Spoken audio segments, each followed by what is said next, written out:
goodness, Dustin Kava, it is always fantastic to see you on the other side of the monitor, because that means it's another brand new episode, brand spanking new episode of Because Cannabis every Friday on YouTube at 4:20 p.m. If you subscribe, did they subscribe yet, Dustin? I feel like we keep asking them, and the count's like dwindling, like up. I don't think dwindles up. Does anything dwindle up? Did I totally mess up my words here? Nothing dwindles upward. I'm starting a new term. Dwindling upward, people. We're dwindling laterally. We need help, Dustin. Make a passion. Give them the plea. Tell them to subscribe. Please subscribe. Yeah, that's not going to cut it. Maybe that's what it is. Maybe it's a more deft hand, right? I'm a bit loud. I'm a bit out there. You're more, that's why we coexist so well. The yin to my yang. You're so subtle. Maybe it's the subtle approach. Maybe I'm too brash. Maybe I'm too in their face. Maybe Wayward Media is gone a little bit New York, right? The stereotypical New York style, getting all up there, the brashness. I don't have that, Dustin Kava. I know that. I have actually I've only been to the Big Apple. I've only been to New York City. I've only even been to the state of New York one singular time in the summer of the year 2000. Tell me, Dustin Kava, I've known you a decade, but I really don't know your travel itinerary. You've been to New York City in your life? New York City? Yeah, at least 2 or 3 times. And then I also was sent to a behavior modification school in Ogdensburg, New York. That's not really seeing New York though, bro. Yeah, that's not really seeing New York. Yeah, no, it is no New York City. It was definitely a culture shock seeing the two different places within the same state. It is bizarre. Yeah, New York City is a whole different animal. I haven't been there, obviously, in over 2 decades now, so I don't know what I'm talking about. I'm excited that our guest today, obviously, knows a little bit more. We're going to put a bold statement out there, a lot more.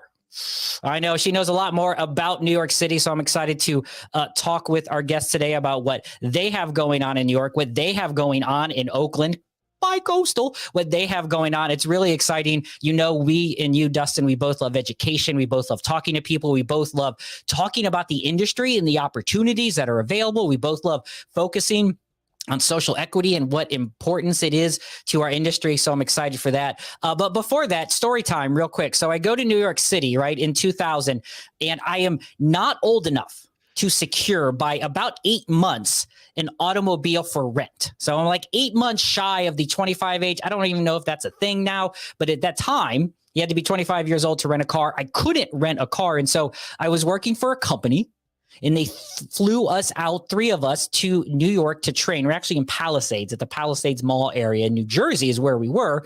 Well, we took one day to go to the city. And part of this trip, because I couldn't rent a car, is the person who was kind of our boss / host rented the car for me.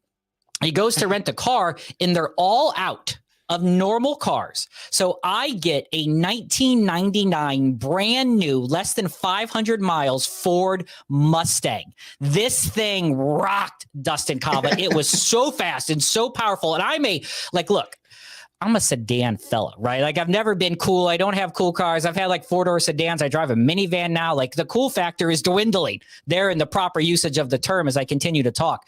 But I had never driven this kind of fancy sports car. And while we went to New York City, it was not really the area to let it rip. In Jersey, right, going.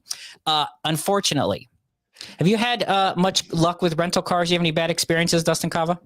You know what, man? Many. And actually, my first trip to New York I had no cell phone. I remember walking off the train into Times Square and just being so overwhelmed and having no way to find or communicate or get to where the hell I was going. And I remember, the first time I was just walking down the street, and all of a sudden it was like the day that Occupy Wall Street had started. And I never fucking heard of anything like that. And to see the amount of people, and it was so crazy because like over the 2 days that I would walk down there and just kind of see like the security amping up, it was something to behold, but it was an experience. And then after that, it's just been pure fun. But no, yeah. And rental cars, I'm always fucked with rental cars for whatever the reason. You ever know, like when you're right at the level and you see the gate about to go up, so you can actually leave the parking lot. Yes. I have had numerous times, for whatever the fuck the reason, my card needed to be changed. Something happened, and I would have lines of cars behind me and need to somehow back up and not be able to get out. And just, it is like, when I travel, it is literally my biggest fucking fear. If I can get past that 10 feet section, the rest of the trip is awesome. So it's like, it's awful. Gets tough. So late one night in this brand new Ford Mustang, I wanted to get some food. I wanted to get a little food, and I went to Taco Bell. And so I wasn't familiar with the Taco Bell, but it was one of those lanes, the drive-through lanes that you get in and you can't get out, like you're trapped, right? And so I go to turn the corner to finally exit, and I hit the pole. You know those poles that you're not stop you from hitting the building? I crunched the door in so bad that it wouldn't open. But then, because I was 24 and young and nervous, I literally just turned the car in and flew away from that spot. I never told anybody. And like a month later, he called me and he's like, "Hey, do you have anything happen to the car?" And I was like, "No, I don't know what you're talking about, man. Wasn't under my name, wasn't under my insurance. It wasn't anything to do with me. So I was not in trouble." And so Lulu Tsui, we have to ask you as we welcome you to the show. Welcome, because cannabis, we'll get to On the Revel. We'll get to all the things you're doing. You are a traveling person. You actually literally just traveled today, the day that we're recording the show, Lulu Tsui from On the Revel. When you travel, are you a car rental person? Do you like to get inside someone else's vehicle? Are you a Uber person? Like, how do you get to and fro as someone who's lives and traveling between Oakland, going to New York? What's that like when you travel around? Do you like to rent cars, or do you just Uber around? It totally depends, right? Like here, I'm coming to the Emerald Cup, so I'm coming from San Francisco to Santa Rosa, but normally I also stay with friends up in Monte Rio, so I usually like to rent a car. So I'm a mixture of both. In the city in New York, it's Uber. So Uber's the way to go, like, because right, no one like walks or no one like drives in New York, right? It would seem pointless. That's what the stereotypes. Well, are. everyone walks in New York. We just don't drive. So just quick tip.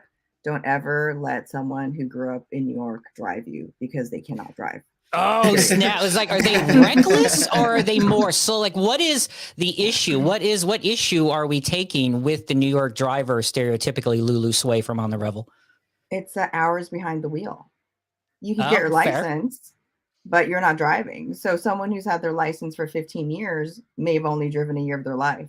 You know what I mean? So yeah, I didn't put it that way, but you are correct. Like, I've been driving, I don't know, like 35 years or something now, but I have driven a lot of miles in that 35 years living in the Midwest. The only way to get to and fro is in the car, right? So it's something, and we didn't taxis when I grew up. So yeah, that is interesting on there. I'm not even a good driver. Are you a good driver, Lulu? Would you put yourself, where would you rate yourself 10 to 1? 10 being like, I'm going to drive in NASCAR and I'm going to win because I'm not going to have any issues. And 1 being, I'm that New Yorker you just talked about. Where do you fall in your driving ability? Honestly, let's be honest. Let's be honest. I'd say probably a 15.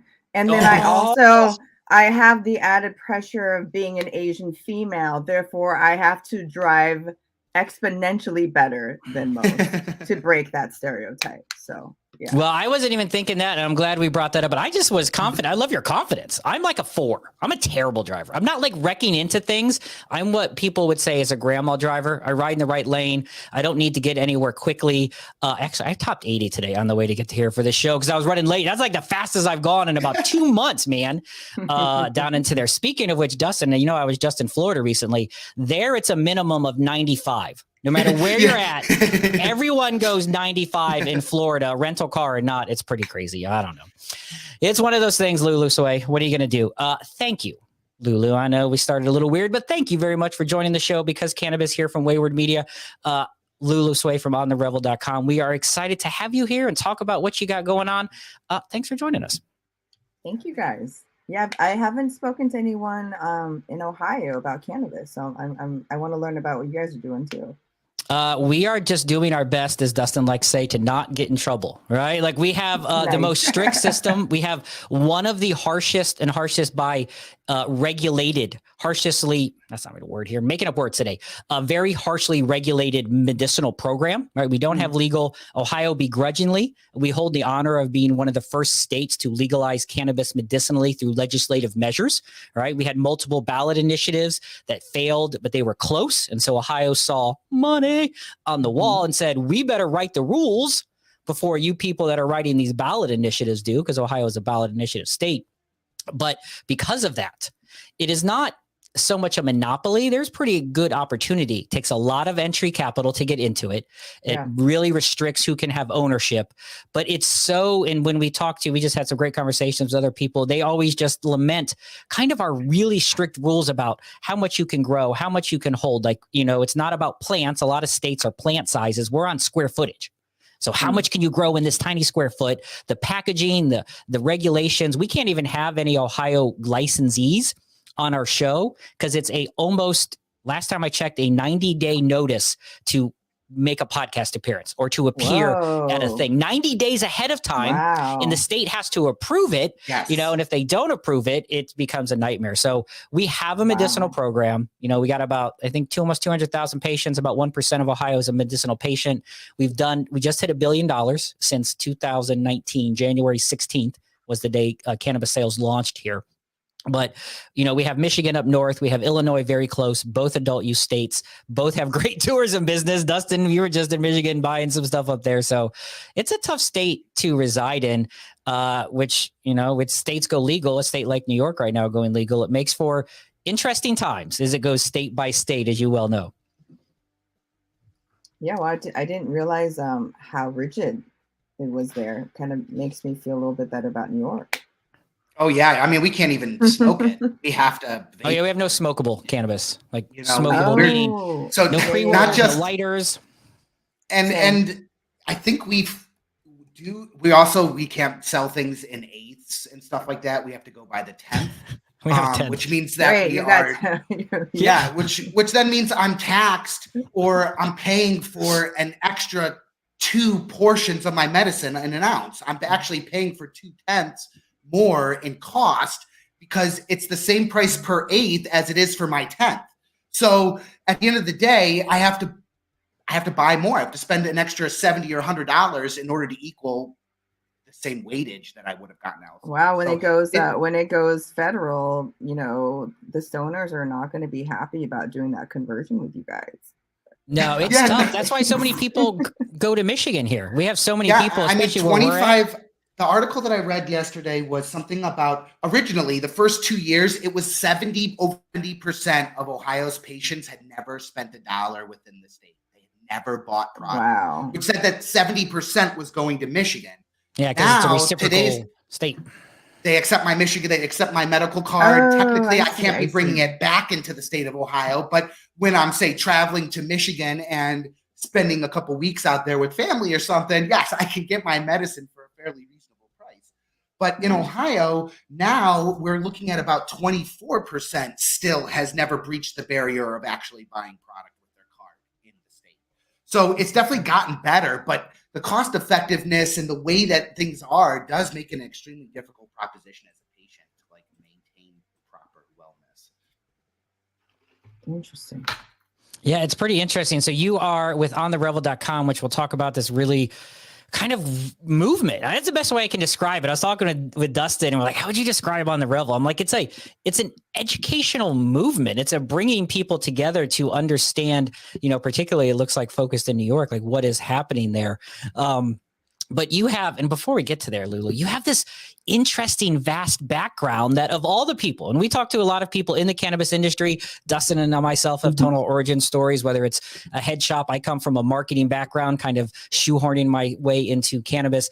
I don't think we've had someone on Lulu Tsui who has had as much really technical background. Like you have a lot of acronyms that you have to talk about on your name, whether it's UX or XD or SaaS, right? You got a lot of acronyms when it comes to coding and software and understanding that process.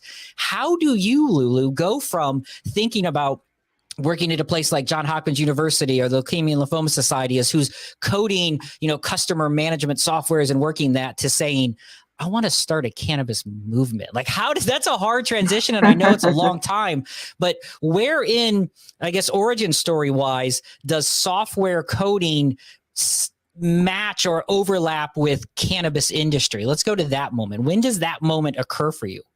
Well, I think cannabis came first into my life, right? So let's go back a little bit earlier. Sure. So I was born in China, and my parents immigrated with me to the United States when I was about 5. to Eugene, Oregon, of all places, where if you've ever been, it's kind of like this college town hippie utopia. And Okay. coming from mainland China, my parents had no idea what Americans were like. We weren't from the South. There wasn't a lot of people coming from like Hong Kong, Canton. Mm-hmm. So they were totally fresh, right? Not off the boat, but off the plane. Okay. And it just turns out, at that time, it still is. Eugene is like a hippie, lots of cannabis, crystal healing, yoga, couple cults, glass blowing epicenter. Yeah, exactly. So what was really interesting is the people that helped us acclimate, taught my parents English, babysat me. They were cannabis growers. They were cannabis distributors. They came, they came and did Tai Chi with us on the weekend. They talked about, plant medicine and herb healing with my parents. So my parents had no idea, and they just kind of grew up with it. I grew up with it. So I've always had aunties and uncles around me that were it was just part of everyday life. So that has just been with me. Man, I went to my first Dead show when I was 5. So wow. it was just okay. That is so like now you have some context, And Yeah. when I was interested in cannabis, my aunt actually procured for me, and she sat there. She gave me 8-bong hits. She's like, sometimes you don't feel it. So I was like, okay, I feel it. That worked. But her belief was, hey, if you're gonna smoke something, I want you to be in a safe space, and I want you to have clean product. And then when I was interested in psychedelics, my uncle went and procured the mushrooms for me and sat for me when I was doing that. So it's just I've had a very different kind of upbringing when it came to plant medicine, and it was it was just a really nice experience. I felt safe. I was someone I trusted, and that kind of set the pattern for me being that Sherpa for other friends or family members, even colleagues that were interested in learning more about plant medicine. So cut to, I don't want to wear these fucking Birkenstocks anymore. I don't want to wear these hemp bracelets. And to break those stereotypes a little bit. Yeah. So off to college I went, and this was in 1994, and I fell into tech, meaning that my cousin was getting her CS degree, and she's like, hey, you want to make $10 an hour? I'm working at this this web company. And I was like, $10 an hour? Hell yeah. Hell yeah. 1994, man. Heck yeah. Yeah, that was a lot of money. Yes. So my first job, I worked for the first car dealership website. So my job was to go to the car dealerships and grab all of the car brochures. I see. Yeah. And put them online. So that's when I learned HTML. That's when I learned, Photoshop. And so I kind of grew up with that industry. Was a little bit too young to really, know what was going on. So I just kind of like, tread water and went along with it. But, I've been doing web now for, that's a long time. It's a long time. Yeah, that's a long time. That's almost 30 years. And I've been building for 20 years. And so, it's amazing when you look back and you're like, the things I was using 20 years ago to how we're thinking about things now. But even with, when you start thinking about the design aspect, I mean, you're working predominantly in the visual aspect of this. Like, how are they getting from one place to another within this software system that is the most efficient, or that trains them in the best way so that there are less mistakes? And to me, it sounded at first like, wow, it's crazy that she would transition to the cannabis industry. And it's like, no, you're educating through how you design your software. Exactly. You are moving an employee along the chain, and cannabis education is no different. You are, again, teaching them a different way about going about things and giving them and presenting that information in a clean way. And also learning from them too, because, in my world of UX, user experience, or XD, experience design, what's really important is I'm not designing something for myself, right? Like I'm designing for an end user or X, Y, and Z or attendee. So what's really important is learning from them what their behaviors are, what they're looking for. So we're designing systems that are adoptable and match their like mental model and behavior. So that's the key point. Like, I'm not an expert in anything, like subject matter wise. I'm an expert in learning how to pull information from people and understand like Yes. how they move about the world. And then my job is to design tools to help them move around the world, because I'm kind of like a lazy designer. I'm just like, hey, let me help you get your job done in the most efficient way, because there's other things you want to do. You want to spend time with your Yes. family. It's Yes. You not the want to hat go, you want to you wear. know, Exactly. exactly. So Oh. so I like my boyfriend hates me because I'm always like, well, we could do it easier this way. Like I'm the A to B, and I want to get you to B so you can finish your job, do your thing, and then go check out and hang out and do the things that you really want to do. All Like right, I gotta commiserate here for a second. My wife feels the exact same way. Like I have, and probably it's some of it is on how I deliver this message, Lulu. I'm pretty confident in this. Like I get annoyed the way she stacks the dishwasher. You could fit way more dishes inside that dishwasher and do it as you wash. Like we fight about this. That fight's a strong word. Like I like to rinse and then put it straight in because I like to be done. I tend to work super hard until everyone is ready in bed, and then finally, that's my moment. So I kind of work and work and work and work so that when the moment comes, I can relax. But there's always a better way to get from A to B, as you say. And not that I don't like them, but I really wish more people would appreciate efficiency. Efficiency is such an underrated word, man. Such an underrated word. And especially both obviously in software design, and clearly efficiency is something, and this is where I find that interesting dichotomy in both learning to be self-taught in this software world about efficiency, and cannabis is something that is kind of, especially large scale cultivation from the legacy market, is struggling to appreciate efficiency, right? It's a plant, it grows and it's ready when it's ready, but now we're trying to mass produce it. So you have this mindset that focuses on efficiency, it sounds like, Lulu, but you get into the cannabis industry and they are not everyone, right? Big money appreciates technology, appreciates efficiency. It's that legacy market. And what On the Revel at ontherevel.com is doing, especially in New York, is putting together these places where legacy people can come in and learn about it and understand the businessy side of it. Has that 100%. been something that they struggle with? Like, you're so technologically thinking, you're so efficient, but the legacy market, these people who've been growing plants for 30 years and without government regulation are now coming in and saying, make more, make faster, make that same strain exactly every single time. Like customers, that's a different mindset. How is when you introduce them and you bring people to a revelry, something like that, and you talk about the business and efficiency to these legacy folks, are they appreciative? Are they fight it? Like, what is that reception been as you're trying to introduce people to the modernization of what legal cannabis is slowly becoming? Well, I want to just clarify something really quick too. Oh, absolutely. I don't know if efficiency in cannabis business is a thing right now, honestly. We have to maneuver within these very tight frameworks, compliance, things like that. So, even someone who I think is maybe proficient in other industries, or even in a way that they do cultivation themselves, I think anytime they go into a market, there's so many differences and nuances for every market. So, but I do very much believe that in every market, there needs to be a match between someone that has the legacy expertise, whether it's culture, whether it's genetics, whether it's grow, whether, how they've been doing things. And there needs to be someone, their counterpart, that is dealing with the business side, the legacy, or sorry, the compliance. Like, there needs to be a mix. And then you throw in New York functions in a very different way. New York, you need to have a guy or a girl to make it move forward.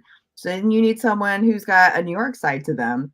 And I think there's like, I've always saying, like, New York needs co-roles, right? You need to co this, you need to co that, because that's the only way it's going to work. New York, has its own way of doing things. It is its own beast. You need to know how to maneuver around many different types of things. But it might not have the expertise in terms of like all the stuff that's been happening in cannabis. So we need to bring both together. And I'm always a big fan of collaborating. I mean, I think legal cannabis 1.0, everybody was like, me. I've got the biggest dick. I've got the most money. We've seen where we're at right now after that. And I think Now let's try something else. That didn't really Mhm. work out, right? Like a lot of people lost money, a lot of people lost their licenses, a lot of people lost their shirts, and we're gonna try differently. We're gonna go back to what cannabis has always been about, which is community, which is support, which is learning from each other, and that's the ethos that we're bringing to On the Revel, That's awesome. which is, hey, New York is, and you know what? Here's the thing. Sorry, West Coast folks. I grew up on both coasts. West Coast people talk, they used to be very much about community, but now there's a lot of talk about it, right? And there's everybody recycles, everyone rescues their dog from the pound, everybody X, Y, and drinks kombucha, is vegan, yada, yada, which is great. But then you get to New York, and New Yorkers aren't nice. They're not nice. Like, they're, get the fuck out of my way. They're hardened. You know? I don't even want to say it's not a nice thing. They're hardened in a little bit. They're efficient. They're efficient at communication. But they're kind. They're very kind people. If there's a difference between nice and kind, right? Nice is like, how are you doing today? Here's the pleasantries. Get the fuck out of here, right? Like, but if you need help, if you need directions, I'll walk you there. If you have baby carriage, I'll help you carry that down. Like, that's just how it is, because there's, like you said, there's an efficiency, but there's an authenticity there, right? Which is like, yeah, it's very authentic there. But the community that's there, people just show up. They do it. It's not a social currency for you to show up. It's not, whatever reason behind sometimes you go do things for other people. It's because people actually care and people want to be part of it. And, when you get New Yorkers excited about something, it's like a bullet train, so being on both coasts. Do you really feel, I can hear the why in a lot of what you're doing right now, just in what you just said. But I also am like pessimistic that somehow, just because legalization is happening in New York, that they're going to somehow be community driven. Like, I think that there's a lot of benefits diversity wise and a lot of things that have the potential in such a highly populated area like that. But at the same point, do you really feel like it's going to be different than any other market within the country in terms of how the businesses interact with each other, how they view themselves as competition or not, how they, I mean, there's just as much money there to push out everybody. There's just as much. Our framework's a little bit different, I think. Our framework is it's not vertical. It's 2-tier. So the supply chain and the retail are completely separated. Now, if you come into New York, I know you guys have been there for a while, but we are not a city or even a state of chains. It's not like you go somewhere and it's a strip mall with just national chains. In any neighborhood you go to, it's still mom and pop stores, right? Your bodega, the liquor store, I've got like 3 medium-sized food shopping places. It's not like an Albertsons or Safeway, So New York, in terms of how it is with stores and things like that, and the economy of things that you buy, it's still very small and medium-sized businesses.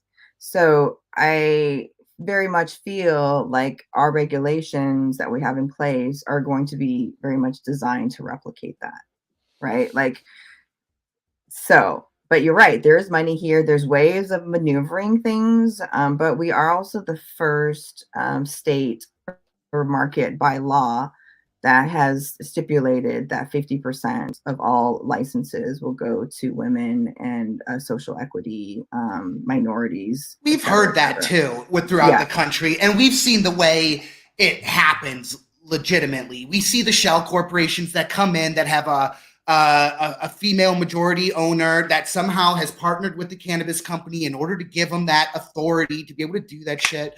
We've also heard a lot of things from like the state of Ohio when they originally did the licenses where it just didn't happen. It just did not happen at the end of the day the way it's preached. And so I really think an organization like On the Revel provides this massive vocal platform in which to keep reminding all these 100%. politicians, these community members, exactly where we're going in the future, exactly 100%. the zoomed in focus. And I think that's again, it's continued. Every time I hear something from you guys, it's powerful at every time at every part of the chain that I think about it with. So, and yeah, I'm gonna thank you. And I'm gonna also, give credit to the OCM, our Office of Cannabis Management. Compared to any other market, I've never seen the cannabis office be so transparent and open and accessible. Okay, so we have, Tremaine Wright. She is hustling. She's at every event. She's talking to people. She's, she's approachable. We have Damien Fagone, our chief equity officer. Like, they are hitting the streets and talking and trying to normalize and trying to share information, and, we just hosted a live with Damien and Axel where they were actually talking about the why, it's like, and I've never ever seen any other state be open like that. So I do hope. Now, am I saying everything's perfect? Hell no. No. Nothing's perfect, right? But I have faith in the leadership that they will try their best. And again, coming from my UX background, it's all an experiment, right? Phase one, you never get it right the first time. There's going to be a lot of bumps. There's going to be a lot of bruises. There's going to be a lot of tears, and hopefully there'll be some wins as well. But hopefully, I would like to think that we can be progressive in our market in the terms of being able to maneuver in a way that is open to fixing things that aren't working, right? Like that's the hope, and that would be the win. It would seem like that. And I think New York, especially given New York City, the potential of just legal cannabis dollars right in that state, it's going to be an enormous producing state when it comes to financial numbers coming in. But it is kind of what we alluded to is they say the melting pot. It's all these different people. So it gives hope and faith that some of those, and Dustin is wearing his cynical hat today. The cynicism that comes from all these states. We do too. We all do too. Yeah. I mean, they all promise it. And then we still have lawsuits in Ohio. There's lawsuits in Illinois from people who were, promised a percentage of licensees to give social equity. And then they just disappear. It happens again. I want to ask you, I was not there. Someone I know closely, him and a friend were just in New York City, and they are in kind of in the cannabis, and they work heavily in the minority cannabis movement. They're both African-American gentlemen, and they were running around New York City. They went to go check it out and tour the sites, visited the new cookie store, but they introduced me, and I just had this conversation to this concept of the gray market and what it was like literally walking to someone, having to say the right password, and then boom, door opens and it's like all sorts of weed in the back, or having to like this guy pulls in with like a suitcase and he's sitting there waiting for code words, like the exact code words. And so as you are someone who's trying to up, right, this, both the level of what we're doing to understand and teach people who are familiar with the plant, the more businessy side in the community, do you fight the gray market? Do we advance it? Like, what is that like when it comes to the regulations? Do you wish everyone was just dotting I's and crossing T's, or does a state or a city like New York City have to have that gray market-ish to have that transfer from illegal to legal? Is that just a necessity that has to happen? So I want to clarify again, gray market is different than legacy. So what I mean by legacy is New York has had a thriving underground market, right? Like delivery services, mainly I say delivery services, but they were quiet. They had their clients, they were doing their thing. They didn't bother anyone. They were quietly doing their thing. And then the gray market is a lot of people coming in who are not from New York, who see dollars. And so there's a huge boom. But New York has always been about entrepreneurship, right? So like I on one hand, I'm like, you saw an opportunity, you're going to take this risk, you're going to do that. My main concern is, around kids and around safety, right? Like the products, they're not tested. So let's just be clear. There's the legacy market. These are people that have been doing stuff in New York for the past 10, 20, 30 plus years. They've been doing their thing. That was their opportunity. They come from, really shitty war on drugs, neighborhoods that were really impacted, you know, Rockefeller laws, stop and frisk, it was survival. That's what they did. Completely different than the gray market opportunists that are in. So then do you believe that they should be offered the licenses first then? Or do you believe that, I hear multiple stances on it, where one is like, these people should be the ones to transition first. They took all the risks. They've done this and then the second portion of that is, no, they were doing something illegal for the past 20 years. Why the hell should I offer them a license to legalize something they didn't fucking care about the laws to begin with? They were going to do their own thing because of their own moral obligation and reasons. And so I understand both sides. Where do you fall in line with that? I mean, I see the benefit of the legacy market coming into the legal area. The guys who look behind their shoulder over fear are the ones who I genuinely want running this industry. I think that they represent the past a lot more and will allow us not to forget the things that we had to overcome for it. I am definitely of the former. I think that people who, I mean, these are my aunties and uncles, right? Like, yeah, that's true. I think people who took that risk, I mean, at the end of the day, guys, we're talking about a plant. It's a plant. It's one plant, just like a lavender, just like a sage, like all this craziness around one plant. But I think it's just really important to, you know, give the opportunity for people who came first, right? Like none of this would be here without them. We would not have any information or education or any of this without the people that came first. So culturally, you know, I'm also Chinese, where, you know, giving respect to our elders and our ancestors and the ones that came before is just very important. So I think everybody from that world should give them the opportunity. Now, are they going to be able to play? I call this like the business Olympics, honestly. Like there's no other industry where you have to maneuver and, you know, have the highs of the highs and lows of the lows and change on the dime. Like, it's not easy. So also one of the things we do at On the Revel is like, you know, we're not blowing smoke up your ass and saying like, it's the green rush. Everyone's going to license. Right. Everyone's going to be a millionaire. Everyone's going to be a cookies. Like that does not happen. In the past 20 years of regulated, you know, I think the only people keep on talking about cookies, right? Yeah, and like that's only a 5-year-old company or something like that. I mean, Burner started Vibes before it's irrelevant, you know, like it's still very, very young. But do you see the transition in a similar way with the psychedelics? Like, do you see that rush of that idea that they're going to make all of this money by jumping into this new industry of psychedelics?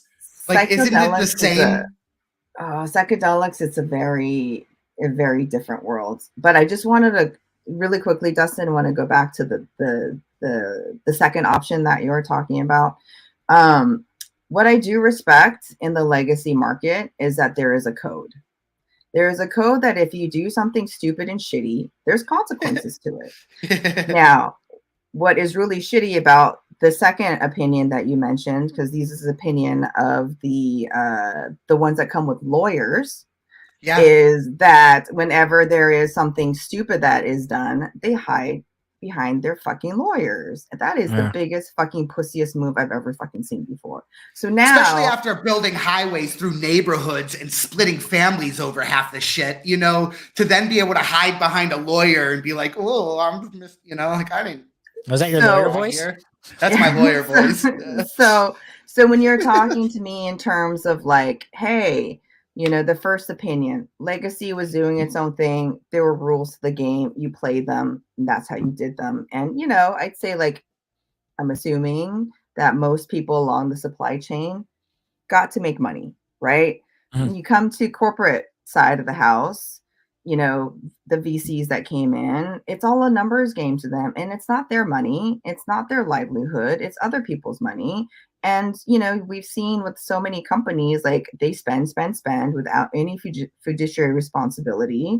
And then they take the money and they run. And then it's a lawsuit. Lay off, and then all the people, their staff and all the people that worked for them, that believed in them, like they're fucking Oh, and Their it's lives bigger are than that. impacted. Their vertical integration operations come with acquiring companies, and they don't just acquire that company with capital, they acquire that company with stock options. And when they know that the end game is that they're going to fucking tank this company, those people who are waiting years to cash out on that sale of their organization end up getting fucked in the end. And then it's heartbreaking. And then they'll buy all of those assets at dirt cheap for their other company that they've invested in. So, that's right. I mean, so for me, definitely point one, I am a big fan Hit of the letting legacy people, hit the legacy in there. I mean, and also in New York, like you need to, I mean, that's just something that needs to happen, you know, like how can you convert over that, you know, their customers over into regulated? And New Yorkers are fucking loyal people. They're loyal motherfuckers. So like you need and to again, be that able... diversity is it doesn't exist anywhere else. And that diversity is like the one opportunity for this country to really define something that can be inclusive and have an opportunity to kind of test it out. And I really wish that was taken more seriously. Yeah, we'll see what happens in 2023, but I am very proud to say that I am, you know, part of a market that is trying to lead with equity first. But do I think it's going to be smooth? Probably not. But we're trying, you know, we're trying. It is interesting. We keep learning, you know, we have all these experiences because of our, you know, federal illegality, this state by state. We learn from Ohio what happened here. We don't love it. It's going to be interesting to see what happens in New York. But it's funny, Lulu, because then you spend some of your other time on the opposite coast, which is way more freewheeling, right? Out in LA, they've had legal cannabis since 96. They've had adult use since 2018 now. So it's an $8 billion industry, legal cannabis. They kind of have, you know, a lot of legacy, obviously there, Humboldt County and all that such. But you are, as Dustin alluded to, you kind of dip your toes, as it were, into the psychedelic pool a bit as well. And some of the healing part of that, we talked about plant medicine, and a lot of people, we've had that discussion on the show before with some other people that are heavy into psychedelics in the industry, keep telling us, and Dustin doesn't believe it, but keep telling us that, you know, cannabis, and you allude to this, I think, legal cannabis is basically showing us what legal psychedelic is going to look like. But I don't agree, Dustin, and I don't think you do. It's not, because as you alluded to, it's a different set of people, but we've seen the cracks, right? We've seen the sprouts, so to speak, of legal psychedelics when you have, you know, cities starting to decriminalize, states like Oregon looking at it, California's there. And so you have some experience, whether, you know, with like an Oakland Psychedelic Conference and these type of things, a Psilocybin Cup, like they sound very grassroots and what cannabis was in the 90s. Why is it so much different? Why do you think what legal cannabis has shown us, while maybe is somewhat of a model, can't be replicated in kind of the legal psychedelic marketplace? I feel like the psychedelic industry is actually going to legalize federally before cannabis. And I'll explain my reasoning. Yes, tell me more. So psychedelics, there's no race issue behind it. Yes, that makes perfect sense. There's no race issue. Like there's no war on drugs around psychedelics, right? It was like Timothy Leary and the hippies and LSD, and everybody was like freewheeling and didn't want to, you know, didn't really. I mean, I'm totally like abbreviating. We're truncated. It's all right. You know what I mean? Yeah, absolutely. There's no race war that happened from psychedelics, right? Okay. And you know, right now I have very strong opinions about ketamine and ketamine clinics. All the funding. Yes, we're seeing a lot of clients of ours.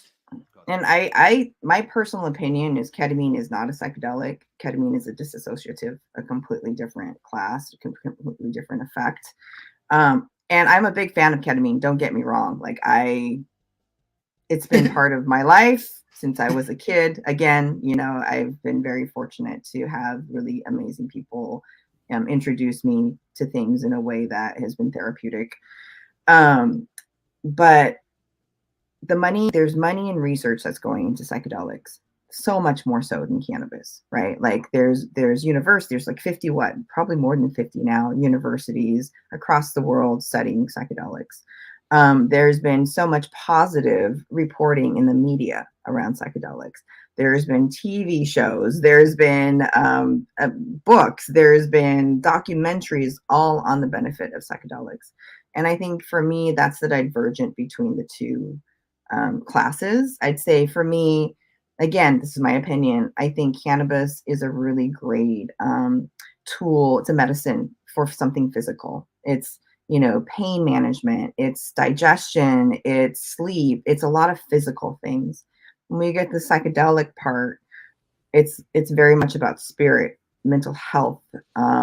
So one is kind of, so to me, it's a little bit different, and it kind of speaks volumes to the fact that a lot of the people I talk to, so I'm actually an advisor to Oakland Hyphae, and what I've been doing is just using UX research methodologies to talk to people, kind of learn about why they're, you know, why, tell me why, what's going on. And it's just amazing. One of the most interesting things I've learned is how many people I've talked to are on prescription medication, and they're looking at psychedelics, mushrooms and LSD in the world that I talk to them about as a way, as a replacement or something else, because these people have been on their SSRIs or the Ritalin for like 20, 30 years. Right. And there hasn't been any really change in what it's supposed to, the effect is supposed to be, but maybe they're feeling the symptoms now, like the side effects, you know, that, oh, go ahead. How does this vary? How to say this? If actually, BC, I want to rephrase this. Can you? Okay. You want me to just ask a question randomly? You're like, did you just tap out on your question? Is that what just happened? You're like, you like literally interrupted our guest, Lulu Tsui. I know. Ask a question, no. And then you tapped out on said question. Well, here's what I'm curious, because this is something that strikes me as someone who's, my experience with psychedelics has pretty much been on the psilocybin effect, just on the mushrooms. But I hear these positive stories that you talk about, how you just alluded to these long-term drugs, these ayahuascas, these types of experiences, these guided experiences in people. And right now they have to go to sometimes unsafe clinics, or go to Mexico, or go to other countries where it's not as regulated. Thank goodness there are some areas in the US that do it, taking these guided psychedelic journeys that are rewiring brains. Or you hear these stories, people, I smoked for a whole, 30 years, no cigarettes. I'm a heroin user. One experience, I can't even think about putting that needle in my skin again. So that to me, and I appreciate, and I think we all agree, as obviously the show, that cannabis has a lot of therapeutic. I love the way you talk about physicalness versus spiritness, because I think cannabis has a tremendous amount of therapeutic effects, but it really does. And there's something to be said about the brain a little bit. It's a physicality thing. And what we're seeing, and I think this may be why you also see a quicker, faster legalization of psychedelics, especially guided, monitored psychedelics, is the rewiring of synapses, like changing lives, taking someone in off of something they've done forever that is debilitating to their body and saying, nah, I'm good. That's mind-blowing to me still. Like, I can't picture that.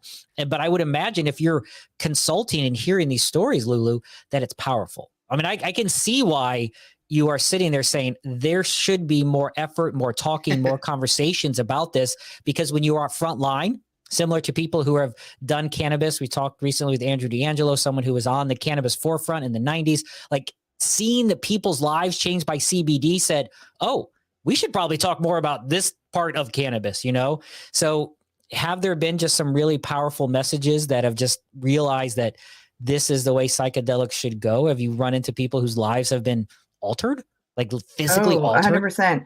I'll give you a personal one. So one of my dear friends, I've known him since we were in college, has been in and out of treatment for the past 15, probably 20 years now, for cocaine and opiates and alcohol. So at the beginning of COVID, he was just going through a really time. And, I talked to his family, and they're like, yeah, he's drinking probably like half a liter of tequila every day. And he's probably spent like 20 grand on pills already, which I was just like, holy shit. And he's very high functioning. Yeah. He's very high functioning, so I basically was like, let's have you try something, right? And he got some psilocybin, he got some LSD, and he started microdosing. And the text I got from him was like, holy shit, alcohol tastes like piss, and I don't have cravings for anything else. Wow. He's like, and to test this theory, I went over to my guy's house, I grabbed some things, and I tried it, and I was just kind of grossed out. Yeah.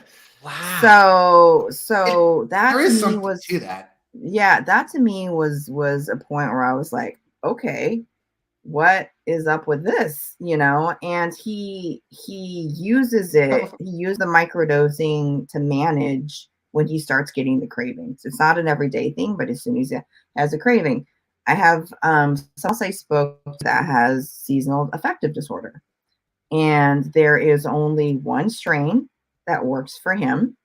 And he will take it only on the weekend, a microdose again, only on the weekends, Friday, Saturday, Sunday. And for fall and winter, he's good.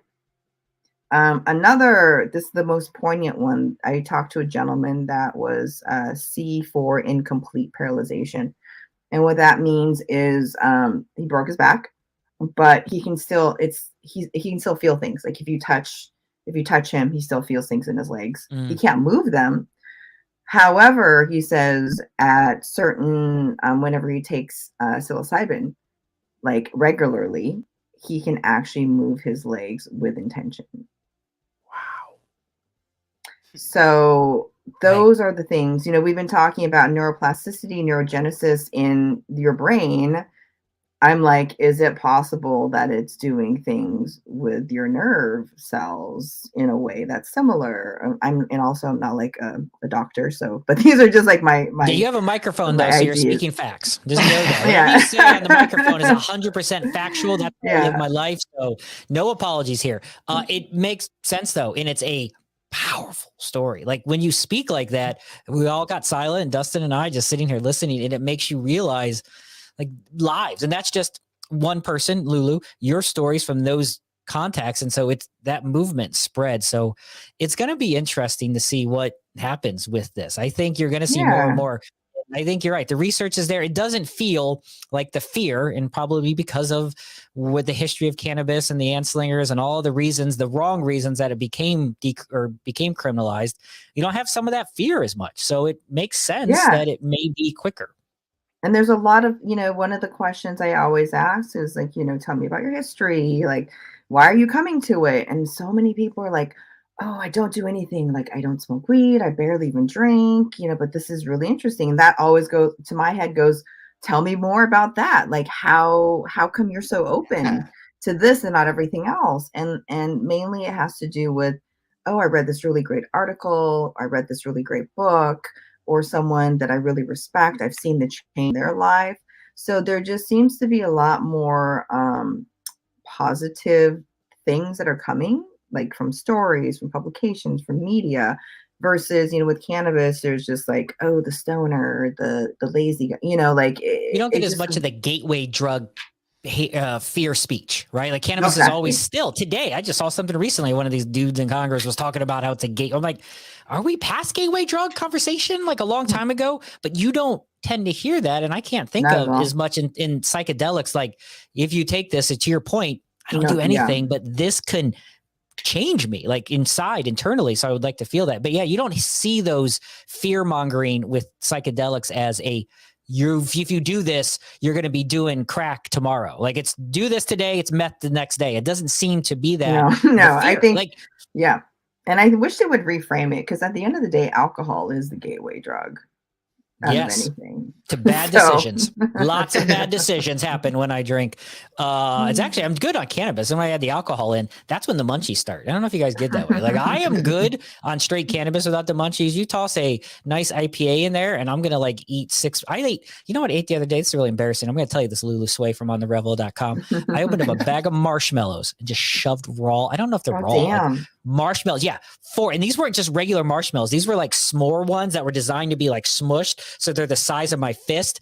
I got like 6 of them, like at one time. I look like a chipmunk, and I already have fat cheeks, but I was like, bam, shove them marshmallows, straight raw marshmallows, all because of the alcohol. That's what I'm blaming it. That's what I'm blaming it on. I don't know why I said that. It just made me realize, like, marshmallows. It was kind of gross. It was gross. Do you have a go-to munchie, Lulu? Do you have a thing like you're like when you're vibing that you love to eat? Oh, I do love ice cream. That's my weakness. That's my wife's too. I won't tell her. My wife's too. She's like ice cream. I don't eat a lot of ice cream. All day. I'm a lactose not a fan.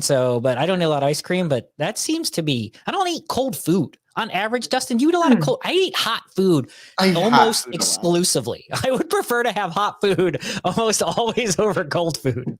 Yeah, I'm a comfort food guy. I want my country comfort. My country comfort. It's interesting though what happens. So, we talked a little bit about On the Revel, and I'd be remiss, Lulu, if I didn't really just give you a chance to really pitch what ontherevel.com is, what a revelry is. We've talked around it, and I really appreciate this great conversation. Lulu Tsui from On the Revel, our Chief Experience Officer. I love the title. We also, we talked a little bit. We didn't get to have Jacoby here, some of the other co-founders that you had on there. By the way, I like it. Toss that on there. So give us real quick, help us really understand when you talk to people about On the Revel, what's your kind of like 5-minute elevator pitch to help people understand it? I would say, it's a very New York centric. I would say, we believe that there's good people in every room. But it's important to get all those good people in a room that we create to be able to learn and talk and explore and build together all around cannabis. We think it's important to provide really transparent information and good people and mix that up. It's our play box. If you want to come in and hang out and meet really good people and ideate and build shit and move forward like New Yorkers do, then come play with us. And Revelry is coming up February 25th. We got the sickest location in Brooklyn. So yeah, come through and meet. Find our slogan is "Come find your people here," and it's very true. We're a little bit different in how you curate. So we do UX around it. We figure out what is important in terms of programming, and then we hit up our immediate network to get the speakers. So it's never a call for speakers. Every one of our speakers is like our first degree or our first degree's first degree, and that's how we're able to keep our community tight. That is amazing. And so Revelry is something, it's open to outside of New Yorkers as well. It's something people can 100%. Sign up for, and it's kind of, is it like a weekend? Is that how it works? So it's so we have our dope people community. So please join. Go to ontherevel.com and sign up for dope people. It is a place where people can share who they are, what they're looking for, information that we're going to be posting about the upcoming, kind of our programming coming online. Both Jacoby and I are researching licenses, so it's whatever we are learning we want to share. I mean, it's just important to just get information out there, right? Like, we're not trying to gatekeep, and we're kind of the opposite. We're trying to like open up the gate, unlock the doors. And we don't want to force anybody to do anything. Like, we're like, here's information, here's good people. If you want to join the industry in whatever capacity, please do. If you don't, that's okay too. Because it's not easy. It is not an easy place to play. But if you want to, we're here for it, and we're here to build and eat. I think that is exciting. I love when a bunch of people from this community can get together. It's kind of the reason Dustin and I started this podcast. Like, we have so many individuals here that we can speak to, but we just like talking to new people and learning new things. And so Lulu Tsui from On the Revel, ontherevel.com, all those links will be in the description below. Thank you so much for coming here on Because Cannabis from Wayward Media, wayward.media @MeetWM socially. Follow us, please. We'll put all of On the Revels and Lulu's links in our comments below. Give the show a subscription. We appreciate it. Lulu Tsui, thank you for hanging out with us for this hour and really blowing my mind a lot. There's some great, amazing stuff. I love talking psychedelics when we get to have someone that goes down that route. So thank you so much for joining us and spending this hour with us today. Thank you for having me, BC and Dustin. It's been my pleasure. Absolutely. All right. We'll talk to you guys soon.